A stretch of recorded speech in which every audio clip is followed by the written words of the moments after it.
Hello guys, आज का हमारा एक्सप्लोर इंडिया एपिसोड 5 भारत के सबसे बड़े किले चित्तौड़गढ़। जी हाँ, हम जाने वाले हैं राजस्थान की आन बान शान, राजपूतों की बहादुरी, शौर्य और पराक्रम के प्रतीक समान चित्तौड़गढ़। क्या है चित्तौड़गढ़ में? खूबसूरती, इतिहास, अद्भुत स्ट्रक्चर। करीब करीब 7वीं शताब्दी से आज तक अलग अलग रियासतें और अनगिनत चढ़ाइयाँ और क्षत्रानी के अद्भुत शौर्य और बहादुरी का गवाह है ये चित्तौड़गढ़ किला। एक बात होती है, जहाँ आप जा रहे हो उस जगह, उस स्थापत्य के बारे में आप नहीं जानते तो फिर वो जगह आपके हिसाब से एक नॉर्मल जगह ही बन जाती है। पर इतिहास किसी जगह को स्पेशल बनाता है। मतलब इतिहास मतलब उस जगह के बारे में पूर्व जानकारी।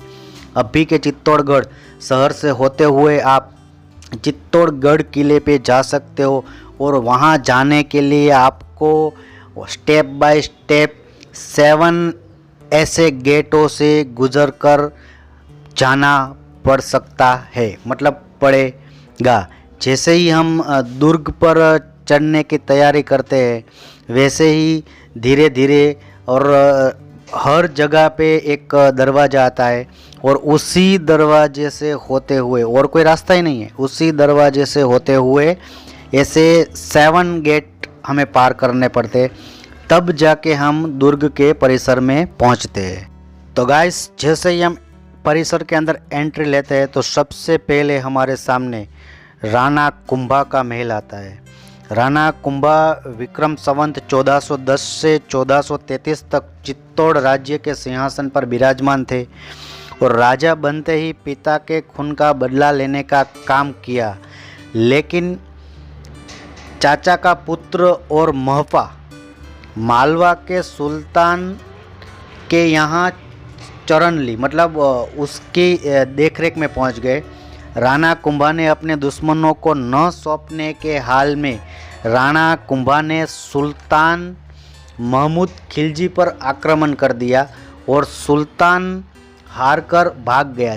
4 बार सुल्तान ने किले पर आक्रमण किया, लेकिन हर बार वो हार गया।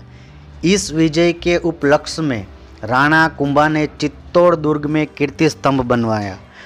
शम्स खान आबू के देवड़ों ने भी बार बार राणा कुंभा पर आक्रमण किया। खंडेला, आमेर, रणथंभौर, डूंगरपुर, सिहारे और राजस्थान का अधिकांश हिस्सा जीतकर मेवाड़ को महाराज्य बना दिया। लेकिन महाराणा कुंभा की महत्ता विजय से अधिक सांस्कृतिक कार्यों के कारण है। उन्होंने अनेक दुर्ग, मंदिर और तालाब बनवाए। कुंभलगढ़ का किला भी उनकी कृति है। संगीत के अनेक ग्रंथों व चंडी शतक एवं गीत गोविंद ग्रंथों की व्याख्या भी उन्होंने की। नाट्यशास्त्र और वीणा वादन में भी कुशल थे। अफसोस, इस महान राजा की मृत्यु अपने ही पुत्र उदयसिंह के हाथों से हुई।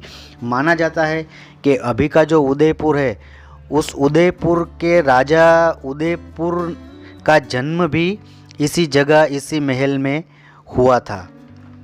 तो गाइस, फोर्ट में पहुंचने के लिए 7 दरवाज़ों से होते हुए फोर्ट के परिसर में ऐतिहासिक भव्य 65 संरचनाएं बनी हुई है, जिनमें से 90 मंदिर है, 4 आकर्षक महल है, 4 स्मारक है, 22 जल निकाय शामिल है। और एक समय तो ऐसा था कि यहाँ पे इतिहासकार बताते हैं कि 82 जल निकाय थे। चित्तौड़ दुर्ग के अंदर मंदिर, जलाशय और विजय स्तंभ महल को मतलब महल और उसका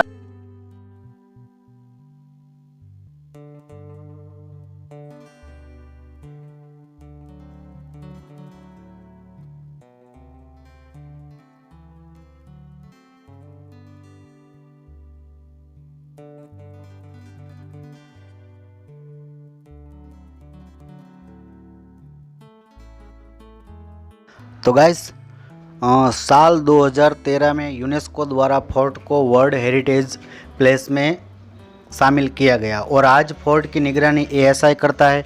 ये दुर्ग लगभग 700 एकड़ में फैला हुआ है और करीब 13 स्क्वायर किलोमीटर में ये फोर्ट फैला हुआ है। यह जगह राजस्थान के उदयपुर से 2 घंटे, जयपुर से 6 घंटे और जोधपुर से भी 6 घंटे की दूरी पर है। आप यहाँ बाय एयर, बाय ट्रेन और बाय रोड भी आ सकते हो। नियरेस्ट रेलवे स्टेशन चित्तौड़गढ़ है, नियरेस्ट एयरपोर्ट उदयपुर है, और इसके अलावा आप बाय रोड भी यहाँ पहुँच सकते हो। और ये तकरीबन ज़मीन से 180 मीटर पहाड़ी पर स्थित है, और गंभीरी और बैराज नदी के आजू बाजू ये फोर्ट बना हुआ है। मीराबाई की पहचान किसी इंट्रोड्यूस की मोहताज नहीं है। आज भी हम लोग मीराबाई को भगवान श्री कृष्ण के अनन्य भक्त के रूप में पहचानते हैं। मीराबाई का विवाह उदयपुर के महाराणा कुंवर भोजराज से हुआ था। कुछ समय बाद ही भोजराज की मृत्यु हो जाती है। तब सती प्रथा अस्तित्व में थी, तो बेसिकली मीराबाई को सती बनाने का भरपूर प्रयास किया गया, किंतु मीराबाई इसके लिए तैयार नहीं हुई और संसार से विरक्त होकर भगवान कृष्ण की भक्ति में आगे जाके लीन हो गई। राजघराने में जन्म और रानी होते हुए भी मीराबाई को बहुत सारे दुखों का सामना करना पड़ा। मीराबाई एक महान भक्त और कवयित्री के रूप में भी जाना जाता है। पायो जी मैंने राम रतन धन पायो और मीरा के प्रभु गिरिधर नागर, ये मीराबाई की रचनाएं है जो वर्ल्ड फेमस है। मीराबाई मंदिर चित्तौड़ दुर्ग को धार्मिक दृष्टि से महत्वपूर्ण बना देता है। मीरा मंदिर का निर्माण राणा कुंभा के समय हुआ था। कुंभा श्याम में मीरा मंदिर उस वक्त की सभ्यता व चित्रकारी के बारे में भी बहुत कुछ देखने को मिलेगा। यह मंदिर प्रतीक है कि सभी धर्म और जातियाँ समान है। एक सिर के साथ 5 पुरुषों की प्रतिमा इस बात को फलित करती है। 16वीं शताब्दी के दौरान जब अलाउद्दीन खिलजी ने हमला किया तो ये एकमात्र मंदिर था जो कैद से अलाउद्दीन खिलजी की कैद से बच गया था। और दोस्तों, मंदिर के आजू बाजू मंदिर की बाहरी दीवारों पे जो कलाकृतियाँ व मूर्तियों व सभ्यता को मतलब अंकित किया गया है, वो एक देखने लायक है। गाइस, चलिए अपने नेक्स्ट पड़ाव कीर्ति स्तंभ और विजय स्तंभ की ओर। कीर्ति स्तंभ एक मीनार है जो बघेरवाल जैन व्यापारी जीजाजी काथर ने 12वीं सदी में बनवाया था। 22 मीटर ऊंची है ये स्तंभ 7 मंजिला है। सीढ़ियों से ऊपर तक जा सकते हो, पर हाल में ऊपर जाने को गवर्नमेंट ने बंद कर दिया है।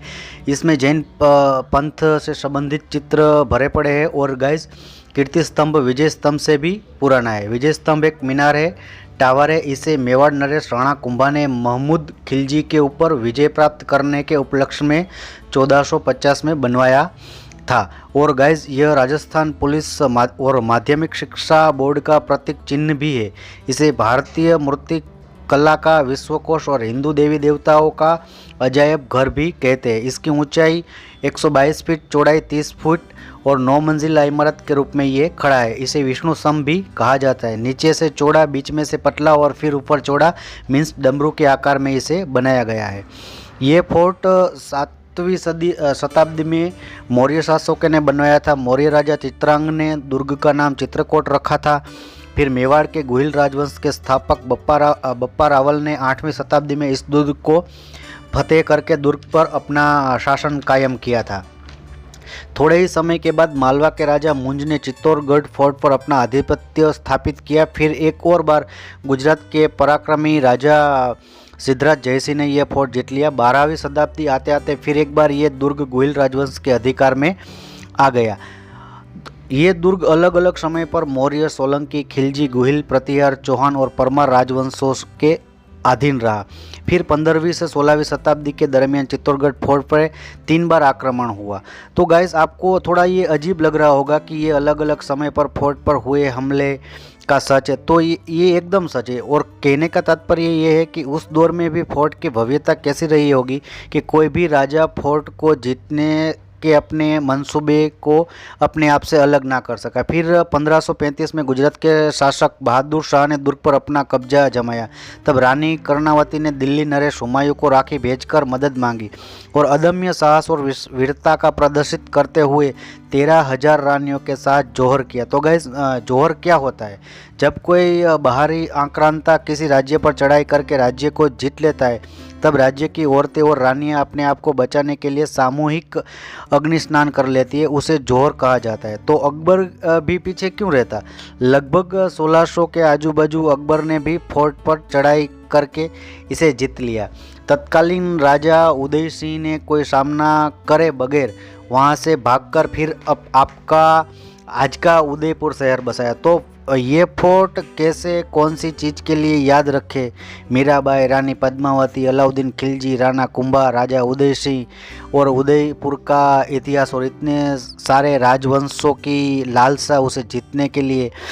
तो गाइस मतलब इसकी भव्यता और इसकी सुंदरता और इसका मतलब क्या रहा होगा कि आजू बाजू के भारतवर्ष के आजू बाजू के जितने भी राजा है वो इसे मतलब छोड़ ही नहीं पाए। इसको जीतने की उनकी आकांक्षा बची की बची रही।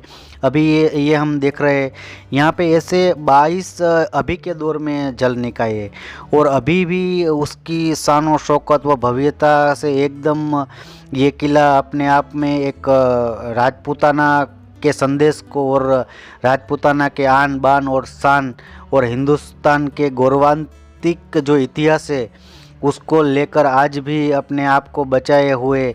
और दोस्तों हमें वहाँ जाना तो ज़रूर चाहिए, इतिहास के बारे में भी पढ़ना चाहिए और देखना भी चाहिए क्या है क्या नहीं है और क्यों कब कैसे इतिहास कहाँ का है ये वो भी देखना चाहिए। पर मैं तो इससे अपने आप को एकदम प्राउड फील करता हूँ कि हमारा कल्चर है, हमारी संस्कृति है, हमारी सभ्यता है और हमारे उस एक ज़माने के दौर में जो हमारे राजा महाराजा हुआ करते थे उन्होंने कितने शानो शौकत से अपने आप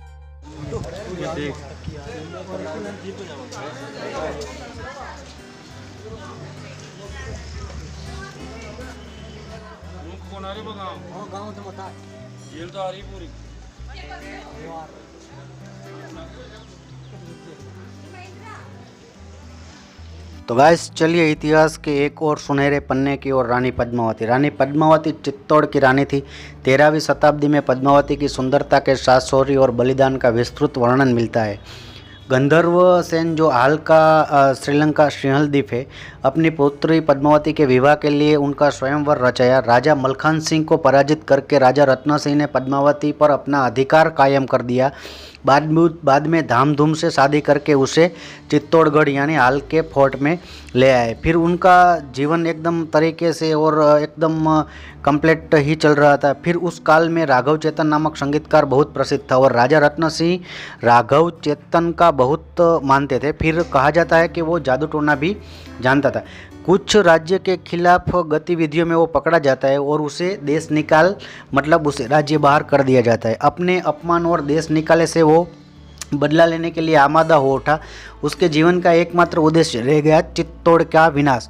उस समय दिल्ली के बादशाह अलाउद्दीन खिलजी से वो मिलता है और खिलजी का खास बनकर चित्तौड़ किला राज्य की सैन्य शक्ति, शोहरत और संपदा के साथ साथ रानी पद्मावती कितनी खूबसूरत है उसका भरपूर गुणगान करने लगा। और इसके उस उकसाने पर अलाउद्दीन खिलजी ने चित्तौड़ पर आक्रमण करने का मन बना लिया और एक फौजी दस्ता तुरंत उन्होंने मतलब खिलजी ने चित्तौड़ की तरफ रवाना कर दिया। कुछ ही दिनों में फिर अलाउद्दीन खिलजी ने एक चाल चली।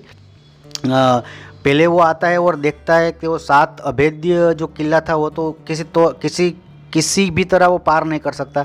फिर वो एक चाल अपनाता है और एक संदेश भिजवाता है कि मुझे तो सिर्फ रानी को देखना है, इसके हिसाब से आया हूँ। खिलजी की इस अजीब मांग को रत्न सिंह ने ठुकरा दिया क्योंकि वो राजपूताना घराने में ये कभी बात हो नहीं सकती।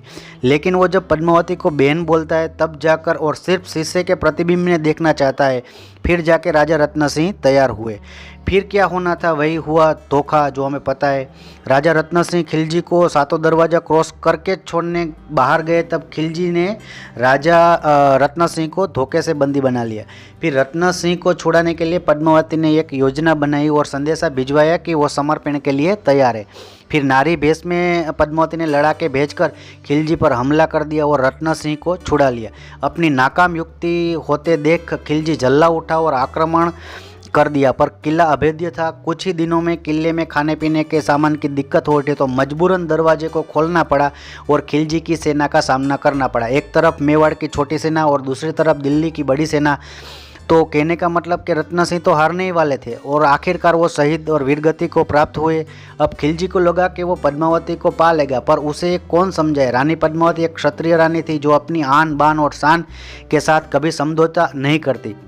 और फिर खिलजी औरतों और बच्चों पर भी अत्याचार करेगा, ये सोचकर। और आज तक के इतिहास भी ये बताता है, जब जौहर एक रीत है क्षत्रियों के शौर्य और बलिदान की, अपने आप को और अपने स्वाभिमान को बचाने की। कहा जाता है 16,000 औरतों के साथ रानी पद्मावती ने जौहर में जलती आग में अपने आप को झोंक दिया। आज भी उस जगह जाने की हमारी हिम्मत नहीं होती, क्योंकि आज भी कहा जाता है वहाँ नेगेटिव एनर्जी भरी पड़ी है। मतलब वो जगह आज भी भूतिया तौर पे जानी जाती है। तो गाइस, यहाँ पे आज का हमारा ये प्रोग्राम ख़त्म होता है। और हमारा ये प्रोग्राम आपको कैसा लगा, और कुछ गलती हुई हो तो कमेंट करें, अच्छा लगा तो भी कमेंट करें, और लाइक भी करें, और दोस्तों शेयर भी करें। और अगर ऐसी ही जगह कहीं और, मतलब हमारे नेक्स्ट एपिसोड में आप मेरे साथ कहीं और जाना चाहे तो प्लीज़ सब्सक्राइब करिए। तब तक के लिए दोस्तों धन्यवाद, सब्बा खैर। और एक बात, don't trouble your mom and dad. Goodbye दोस्तों।